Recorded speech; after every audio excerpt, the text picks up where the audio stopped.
This report is from today's CNBC Daily Open, our new, international markets newsletter.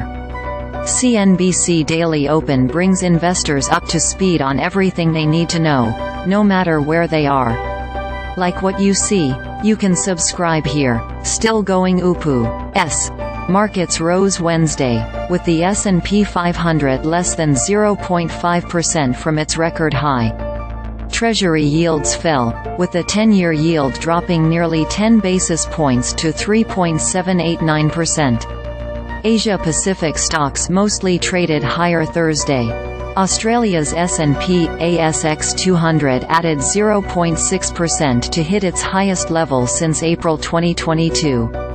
Hong Kong's Hang Seng Index popped around 2%, but is still down some 16% for the year. Copy GPT? The New York Times has filed a lawsuit against Microsoft and OpenAI, the company behind generative artificial intelligence chatbot ChatGPT. The Times accusing them of copyright infringement and abuse of the newspaper's intellectual property. It's also seeking damages it believes it's owed for unlawful copying and use of the Times's uniquely valuable works. Resetting the clock. A U.S. appeals court temporarily paused a ban on imports of Apple Watches, allowing the company to continue selling its Apple Watch Series 9 and Ultra 2 during this crucial holiday period.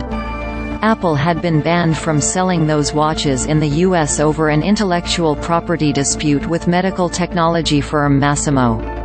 Bitcoin-adjacent rally. Bitcoin has rallied over 150% this year. But that's not even the best-performing crypto-related asset. Shares of Coinbase, MicroStrategy and the Grayscale Bitcoin Trust, all of which are tied to Bitcoin, have done better than Bitcoin itself, soaring more than 300% in value. Meanwhile, cryptocurrency Ether jumped almost 7% Wednesday in a catch-up rally.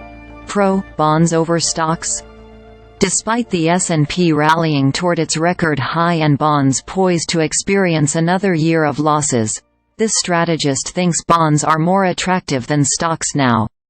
That's because the returns from bonds are less risky than stocks, especially when considering the potential losses that investors can incur from stocks.